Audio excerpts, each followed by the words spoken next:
보통 우리가 구원받은 근거를 예수님을 믿는다 여기에 둡니다. 물론 그렇게 다 알고 있고 우리가 그렇게 고백을 합니다. 주의 말씀에 누구든지 주의 이름을 부르면 구원을 받으리라 하는 이 말씀을 우리가 붙들고 하나님 앞에 고백하지요. 이게 당연한 것임에도 불구하고 왜 그런 결과의 결론을 가지고 믿느냐 이 부분에 대해서는 설명하는 경우가 드뭅니다. 왜 그런가 제가 좀 고민을 해보고 이모저모 좀 살펴보니까 우리 민족은 참 머리가 좋아요. 그래서 과정을 한번 듣고 이해를 하게 되면 과정은 이해를 해버렸으니까 결과를 아주 중요하는 그런 경향이 있는 것 같아요. 그래서 예수 믿으면 구원받는다. 어떻게? 언제가 한번 설명은 들었어요. 그런데 그 설명을 들었지만 설명하지는 못하겠어요. 그런데 분명한 것 하나, 예수를 믿으면 구원을 받는다 하는 이 말씀에 의해서 그냥 좀 경향이 좀 없는 말씀인지는 모르지만 덮어놓고 예수 믿으면 구원받는다 이렇게 설명을 하려고 해요. 그래서 이미 아는 거지만 예수 믿으면 구원받는다 하는 내용 속에 예수님에 대해서 오늘 잠시 살피려고 합니다. 이미 구약 성경에 예수님께서 동정녀를 통해서 탄생할 것이라는 것이 주전 700여 년 전에 이사야를 통해서 언급을 하셨어요. 우리는 예언했다 이렇게 표현을 합니다. 그리고 다니엘을 통해서 70일을 통해서 그 시기가 언제쯤 될 것이다 하는 것도 이미 500여 년 전에 말씀을 해 주셨어요. 그리고 그 이전에 모세를 통해서 자기처럼 자기와 같은 선지자가 등장할 것이라고 모세를 통해서 말씀해 주셨어요. 그리고 아브라함을 통해서도 마찬가지입니다. 자기처럼 하나님을 경외하는 인물이 등장할 것이라고 아브라함이 알았어요. 이런 성경의 많은 인물들을 통해서 예수님 오심, 그가 예수님이라는 것을 확정하지 않았지만 하나님께서 준비하신 구원자, 메시아가 올 것이라는 것을 말씀해 주세요. 이뿐만 아니라 성경에 등장하는 많은 사람들, 그들이 제사장일 수도 있고 그들이 왕일 수도 있고 그들이 선지자일 수도 있는데 이들을 통해서 예수님을 조금 더 구체적으로 조망할 수가 있어요.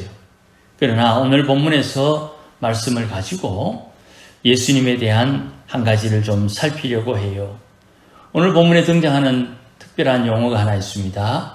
대제사장이라는 말이 있고 멜기세덱이라는 사람이 있어요.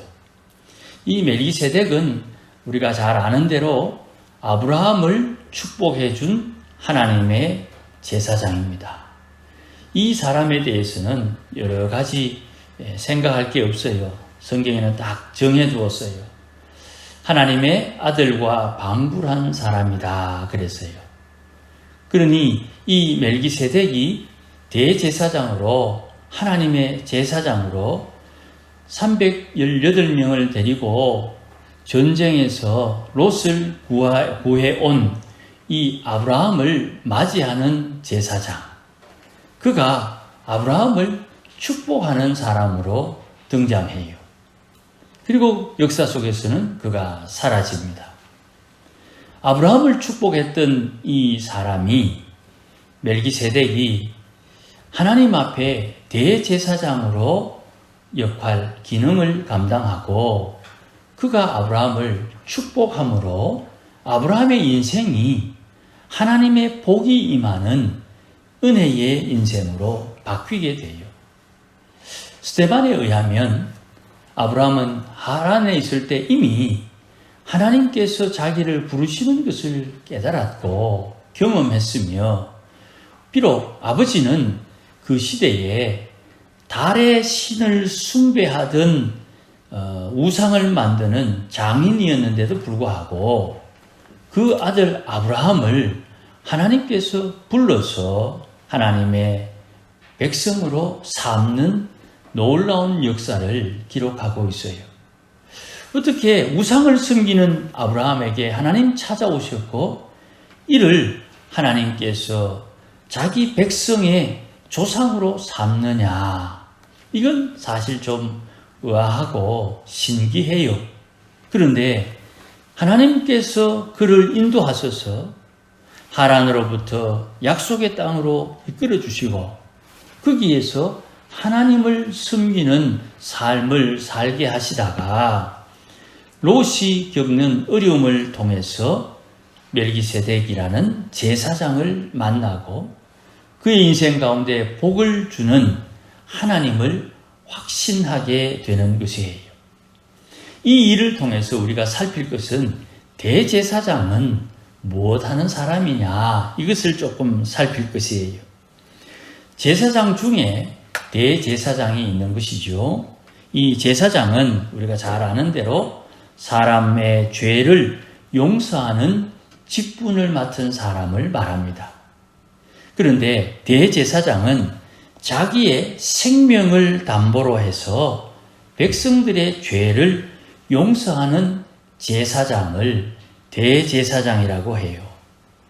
이 대제사장은 자기의 생명이 다하게 되면 율법에 정한 대로 도피성의 애매한 고난을 통해서 집을 떠나와 도망와 있는 사람들이 대제사장이 죽으면 자기 고향으로 돌아가게 되는 거예요. 그 돌아갈 때 애매한, 자기가 잘못해서 사람을 죽이거나 손해를 끼친 사람들에게 보복을 받을 수 있을 텐데 대제사장이 죽었기 때문에 보복을 받지 않는 법적인 능력을 받게 되는 것이에요. 그러니 대제사장은 자기의 생명을 담보로 이스라엘 백성들의 죄를 용서해 주는 사람이에요. 그리고 자기가 죽으면 그 죄값을 치루어서 대제사장의 생명으로 죄값을 치루어서 애매한 상황에 있는 사람들에게 용서의 은혜가 선포되는 것이에요. 이 대제사장은 이스라엘 율법에 1년에 한 번 대속죄일에 이스라엘 백성들의 죄를 용서해 주는 속죄의 제사를 드려요. 그때 대제사장은 앞으로 1년 동안 다음 대속죄일까지 이스라엘 백성들이 지을 죄를 미리 용서하는 제사를 드려요. 이 제사 속에 양 2마리를, 염소 2마리를 제물로 준비합니다. 그리고 이 염소 1마리를 선택해서 1마리는 제물로 드리고 또 1마리는 광야에 나가서 그 양을, 염소를 풀어놓아요. 다시 돌아오지 못할 만큼 먼 길을 가서 그 염소를 풀어놓으면 그 염소가 대제사장이 안수해서 우리의 허물과 죄를 이 양이, 염소가 짊어지고 광야길을 헤매는 동안 광야에서 죽게 되는 것이지요.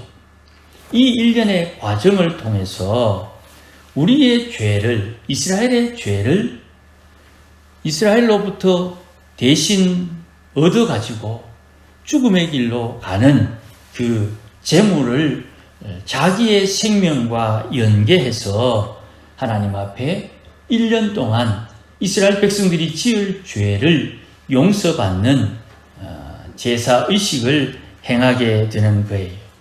이 염소를, 이 양을 아사셀 양이다, 아사셀 염소다, 그렇게 표현을 해요. 그러니까 대제사장은 앞으로 1년 동안 지을 죄를 미리 용서받는 역할, 기능, 그런 일을 하는 거예요. 그 대가에 재물이 있지만 앞서 말씀드린 대로 대제사장은 자기의 생명을 담보로 해서 죄를 용서받는 것이고 용서하는 거예요. 그런데도 물론 우리는 잊지 말아야 됩니다. 백성들에게는 1년 동안 지을 죄를 용서해 주는 보증이 있지만 자기의 죄를 회개하는 조건이 붙어 있어요. 내가 죄값을 치르지 않고 하나님 잘못했습니다. 하나님 용서해 주십시오. 라는 그 한마디에 우리의 죄가 용서받는 것은 실제로 죄를 미리 용서해 주셨기 때문에 그냥 우리는 한마디 하나님 내가 잘못했습니다. 하나님 내 죄를 용서해 주십시오 하는 그 말에 실제로 용서를 받고 은혜를 받고 구원을 받는 것이에요.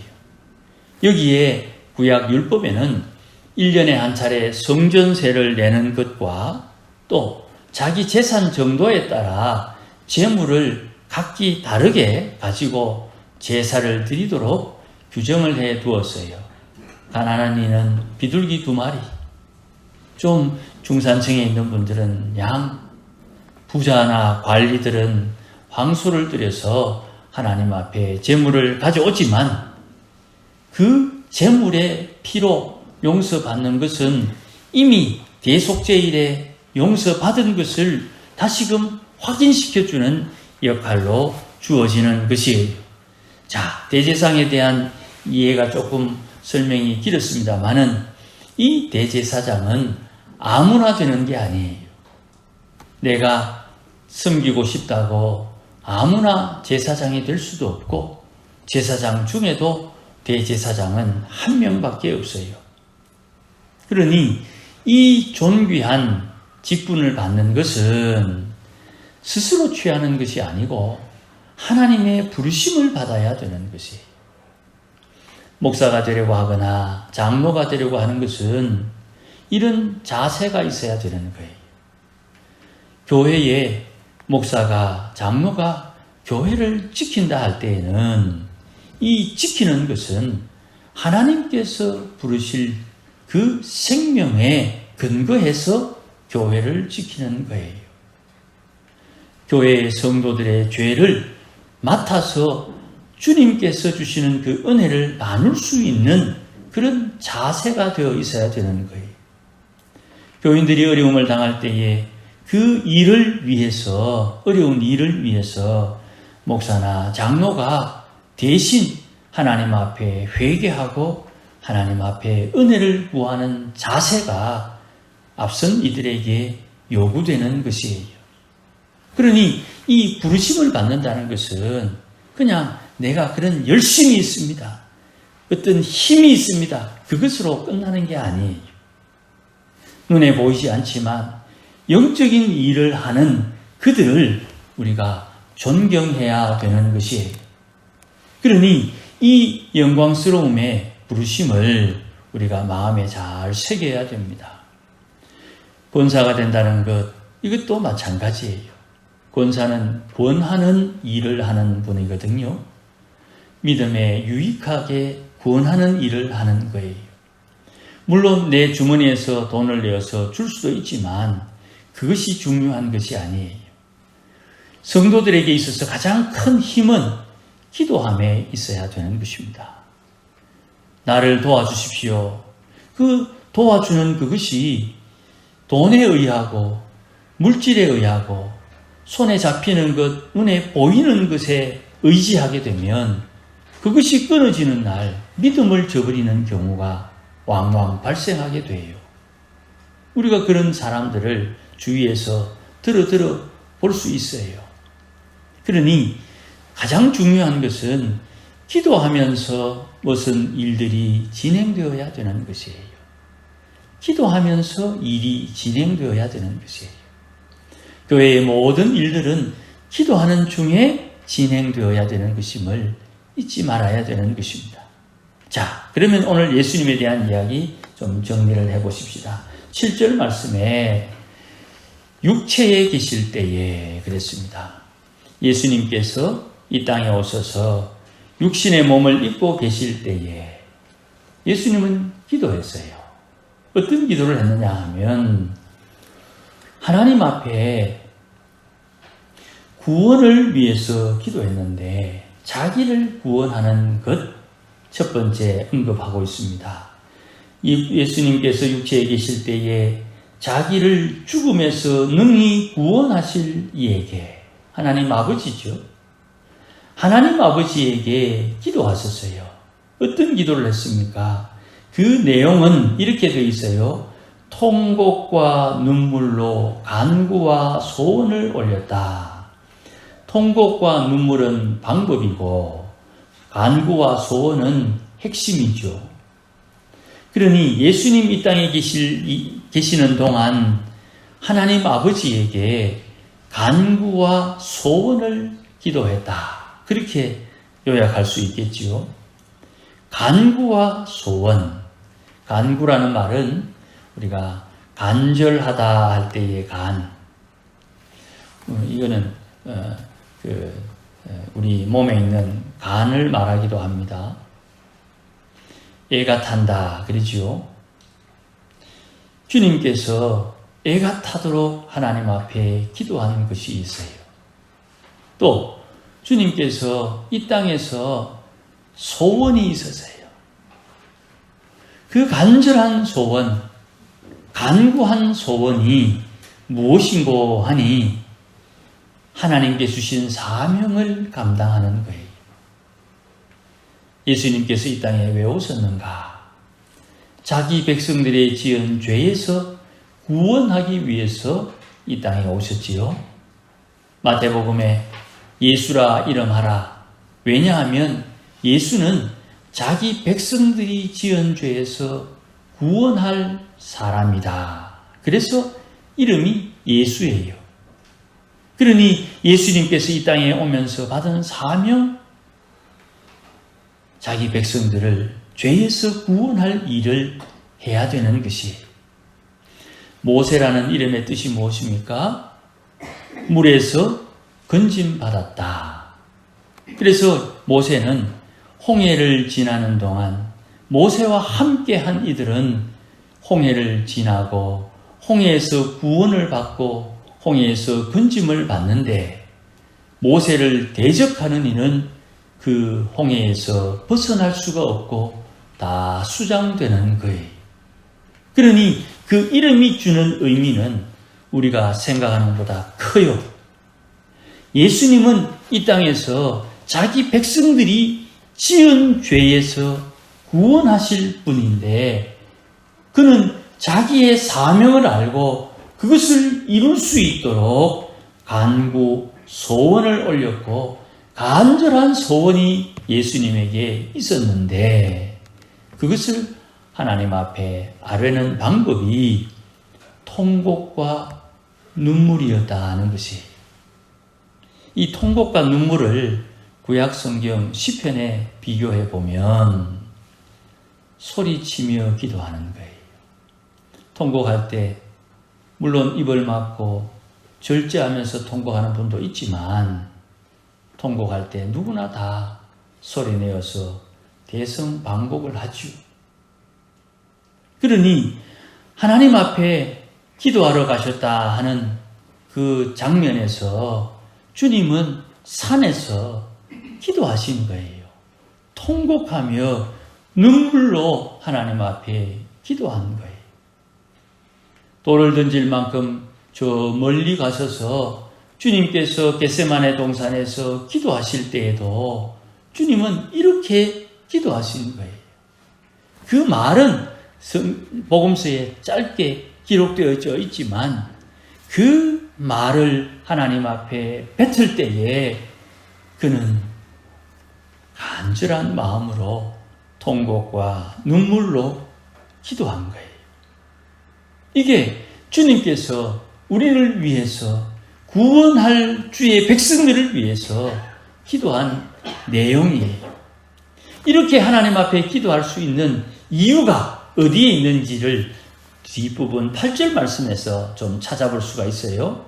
눈물과 통곡과 눈물로 간구와 소원을 올리는 이 기도의 내용들이 8절에 한 번 더 설명되고 있어요. 예수님은 하나님의 아들이시면서도 고난을 받았다. 주님 말씀하신 내용 중에 마음은 원이로되 육신이 약하다 하는 말이 있어요. 이게 참 어려운 말이에요.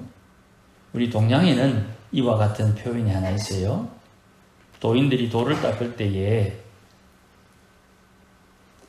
내 육신에게 항복을 받는다 하는 말이 있어요. 내가 영적인 어떤 도약을 할 때에 내 몸이, 내 몸뚱아리가 내 영혼의 자유를 방해한다고 생각을 해요. 그래서 내 몸이 나를 방해하지 못하도록 몸에 고통을 줘서 몸에게 항복을 받는다는 표현을 써요. 이 말을 참 이해하기 힘들었는데 예수님께서 고난을 받으셨다 하는 말씀을 묵상하다가 문득 이게 깨달아졌어요. 고난을 통해서 순종을 배우는 것이에요. 고난을 통해서 순종을 배우고 순종의 열매가 온전케 된다. 순종을 통해서 온전케 되는 것이에요. 우리가 신앙의 성장, 믿음의 자라남, 신앙의 성숙은 고난을 통해서 배우는 것이에요. 시편의 말씀 중에 고난이 내게 유익이라 내가 주의 율례와 법도를 배웠나이다 그러지요. 고난은 나를 괴롭게 하지만 그 고난을 통해서 우리가 온유해지는 것이에요. 온유한 자에게는 땅을 기업으로 주는 은혜가 있지요. 하나님 앞에 온유함으로 받은 그 땅에 하나님의 말씀을 뿌리면 반드시 100배, 60배, 30배의 결과가 나오는 거예요. 내 마음밭이 온유해져서 하나님의 말씀을 잘 받고 그 말씀을 받아서 자라고 열매 맺게 하는 이 과정에 반드시 고난과 순종이 있는 것이에요. 이 순종함을 통해서 하나님 앞에 온전케 되는 거예요. 온유해지는 거예요.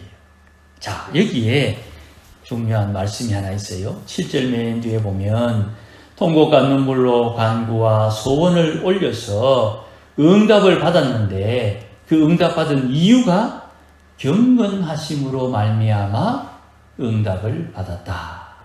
그 경건하심이 뭐냐 하면 온전케 됨을 말하는 거예요. 하나님께서 우리에게 응답을 주실 때에 우리가 온전한 만큼 응답을 주시는 거예요. 그러니까 우리가 생각할 때에 내 마음에 흡족하다 하는 것에 만족하면 안 되는 거예요. 내가 기도했더니 하나님께서 내게 기도한 대로 갚아주셨다 하는 것은 기본이라는 말입니다. 거기에 보너스가 따로 있어야 되는데 내가 구한 대로 내가 받은 것은 기본이라는 거예요. 저는 개인적으로 기본을 못했다고 생각을 해요. 하나님 앞에 기도했는데 그 기도함을 통해서 하나님은 고난을 유발시키고 고난 중에 순종함으로 우리의 심령이 온전케 되어 하나님께서 기뻐하는 것을 받을 수 있는 능력의 사람으로 우리를 만들어 가시는 거예요. 우리는 구한 대로 받는 것이 아니라 하나님의 열심에 의해서 우리가 구한 것보다 더 풍성한 것을 받게 되어 있는 것이에요. 오늘 수요일 날 말씀을 전가할 것입니다마는 주님께서 우리에게 알려주신 좋은 방법이 있어요. 너희는 먼저 그의 나라와 의를 구하라. 그러면 너희에게 무엇이 있어야 될지 아는 하나님께서 너희에게 필요한 것을 주는 것은 당연하고 먼저 그의 나라와 의를 구하는 이에게 더불어 주시는 것이 따로 있다고 말씀을 하시는 거예요. 그러니 성도는 하나님 앞에 기도할 때에 이 기도를 통해서 원하는 것보다 더 풍성한 것을 우리에게 공급해 주신다는 것 잊지 말아야 돼요. 그것을 제때제때 받을 수 있는 방법 혹은 능력이 무엇인가 하니 경건하심이에요. 경건하심은 보통 새벽기도 나오고 헌금 열심히 하고 하나님 말씀대로 순종하기 애쓰면 경건하다고 생각하지만 사실 경건에 대한 뜻은 따로 있어요. 경건이라는 말은 하나님께서 가장 기뻐하는 방법을 선택하는 능력을 말하는 것입니다. 이런 거예요. 원래 농사를 어떻게 지을까 하면 작년처럼 벼농사를 짓지, 아니면 원래는 양파를 할까, 원래는 가지를 할까, 원래는 오이를 할까, 원래는 참깨를 할까, 이런 다양한 작물들 중에 하나를 선택하지 않겠어요? 그런데 원래에 하나님께서 우리 자신에게, 각자에게 이 목사, 이번에는 깨를 심자. 배추는 어떡할까요? 배추는 심지 말고 깨를 심자. 그렇게 말씀하시면 하나님 깨 심으라 그랬으니까 깨 심어야 되겠다 하고 깨를 심는 것. 주위에서 아이고 작년에 깨가 대박 나가지고 올해는 깨 너무 많이 심어가지고 올해는 깨 심으면 재미없을 낀데, 이렇게 말해도 주님께서 원하시는 것을 알고 그것을 순종하는 것, 거기에 경건함이 있는 거예요. 하나님께서 예를 든 것이니까 하나님께서 원래는 깨를 통해서 한 번 더 풍성한 풍년을 약속하시고 사람들을 통해서 하나님 역사하시는 일이 따로 있을 것인데, 그것을 놓치고 다른 것을 선택하게 되면 경건치 못했다, 이렇게 표현하는 거예요. 하나님께서 경건한 자, 하나님께서 원하시는 것이 무엇인지 알고 그것을 선택하는 그 사람에게 응답하시는 거예요. 그러니 7절 말씀에 육체에 계실 때에 예수님께서 자기를 죽음에서 구원하실 하나님 아버지에게 눈물과 통곡으로 간구의 소원을 올린 그가 무엇을 기도해야 될지를 알고 기도한 예수님에게 응답해 주신 거예요. 무엇입니까? 9절에 자기에게 순종하는 모든 이에게 영원한 구원의 근본이 되게 하셨다는 거예요. 예수님을 섬기는 이는, 예수님을 믿는 이는 구원받는다 하는 근거를 예수님에게 정해 두시고, 하나님께서 예수 믿으면 누구든지 구원받게 하겠다 하는 그 말씀에 순종하는 모든 이들은 구원을 받도록 하시겠다는 이 약속, 이 권세, 이 능력이 주님 이 땅에 육체를 입고 계실 때 기도한 기도 때문에 이루어지는 것이란 말입니다. 이것을 통해서 멜기세덱처럼 영원히 지워지지 않는 하나님의 약속에 따라 대제사장의 직분을 감당할 수 있도록 주님께서 그 직분을 감당하는 거예요. 사랑하는 여러분, 우리가 그냥 덮어놓고 예수 믿으면 구원받는다, 예수 믿으면 복받는다, 왜 예수 믿으면 구원받고 왜 예수 믿으면 복을 받느냐? 예수님 이 땅에 계시는 동안 고난을 통해서 순종함을 배운 주의 은혜 때문이에요. 자, 그러면 조금만 더 나갑시다. 우리가 이 땅에서 하나님 일을 감당할 수 있는데, 주님 하신 일을 우리도 감당하려면 주님께서 하셨던 이 일, 이 과정을 좀 거쳐야 돼요. 우리가 고난을 통해서 순종함을 배우고 온유함으로 하나님처럼 하나님의 일을 감당할 수 있는 성장한 하나님의 백성이 되어야 되는 거예요. 내가 하고 싶다고 이 일을 할 수 있는 게 아니에요. 고난을 통해서 순종을 배워 온전케 된 만큼 주님의 일을 감당할 수 있는 거예요.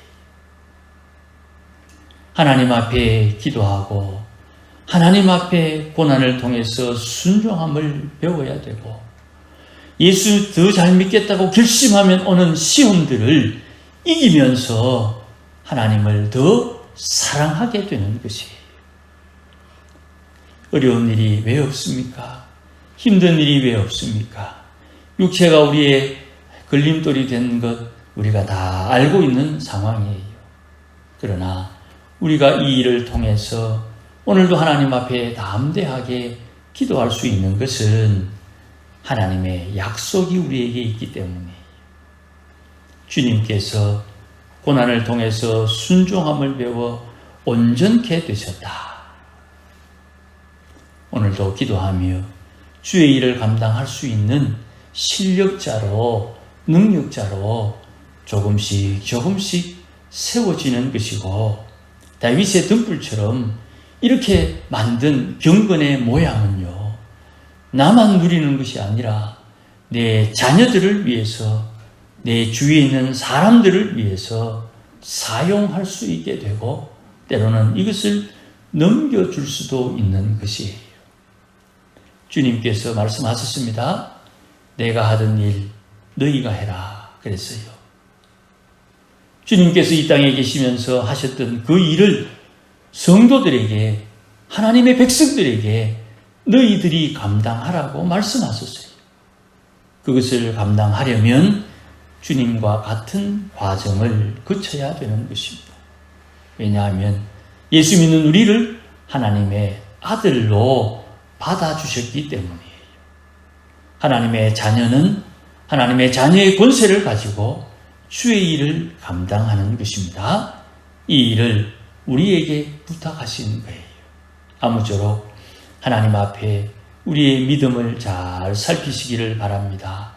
고난스러운 일이 있거든, 어려운 일이 있거든, 이 일을 통해서 믿음의 진보 나타내어서 하나님 일 잘 감당할 수 있는 온전한 하나님의 백성들이 되게 해달라고 소원하며 기도하고, 또 우리가 하나님 앞에 늘 기도하면서 하나님의 일 넉넉히 감당할 수 있기를 주의 이름으로 축복합니다. 기도하십시다. 전능하신 하나님 아버지, 감사합니다. 하나님께서 우리에게 약속하신 것 언제나 넉넉히 이룰 수 있는 능력이 하나님에게 있음을 찬송합니다.